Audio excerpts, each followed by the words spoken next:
When English lawyer R.M. Renfield first encountered the Transylvanian vampire Count Dracula in the early 1900s, he was attempting to mediate a land deal but instead ended up becoming close to Dracula. Renfield has been relying on extrasensory perception for many years, which is triggered by eating bugs. Following a near-death encounter with vampire hunters, Dracula and his companion relocate to New Orleans for recuperation.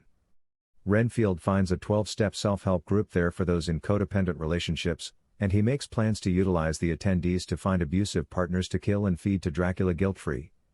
He follows his egotistical boyfriend to a drug-filled warehouse where he finds stolen goods. While he is abusing several low-level offenders, an assassin employed by the Lobo crime family, who is smuggling drugs into the city, attacks them all. After killing the assassin and making an attempt to track down Teddy Lobo, the guy who hired him, Renfield becomes weaker and brings the bodies back to Dracula's lair, which is located in the basement of a rundown hospital. When Teddy rushes through the sobriety checkpoint and throws bricks of cocaine at the cops, Lobo runs into Rebecca Quincy, a second-generation police officer who sees an opportunity to take a high-level criminal off the streets. Teddy is arrested. Teddy is quickly released from custody at the police station since the federal government works with the Lobos. Rebecca, who is in a hurry for justice, is irritated by Quincy's fight with her sister Kate, who has also committed her life to law enforcement and is building a substantial case with the FBI. Renfield is informed by Dracula that the vampire needs the blood of a pure and innocent person because the criminals he has brought for nourishment are insufficient.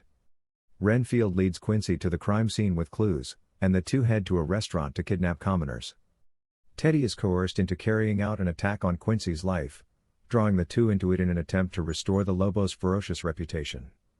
Rather, Teddy is able to flee after Renfield and Quincy defend themselves by killing other gang members.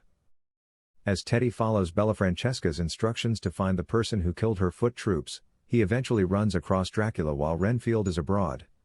While Renfield has chosen to live independently of his master after internalizing the lessons he learned from his self-help group, the two decide to establish an alliance. He moves into an apartment, adopts a helpful attitude, and provides a statement to the police in an attempt to bring the Lobo crime family to an ultimate end. When Dracula discovers that Renfield has betrayed him, he massacres the members of the support group in front of his former minion. When Quincy shows up, she discovers Renfield surrounded by dead bodies. She arrests him, but right once, a horde of police officers and the Lobos, who also want to get revenge on Renfield, surround her.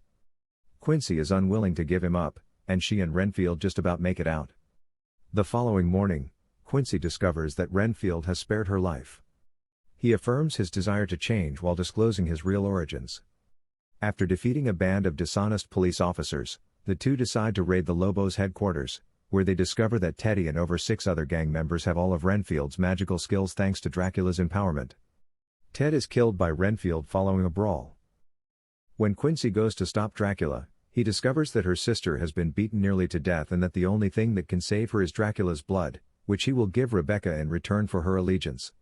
She deceives Dracula, which causes him to engage in a last-minute confrontation with Quincy and Renfield, which culminates in their working together to ensnare him in a magical circle. Renfield and Quincy defeat Dracula by beating him into shambles, seizing a large amount of his healing blood, and dismembering his corpse into concrete fragments that they disperse throughout the water system, hopefully eliminating the vampire for good or at least making it extremely difficult for him to reassemble. Later on, motivated to start over, Renfield brings his pals from the self-help group back to life.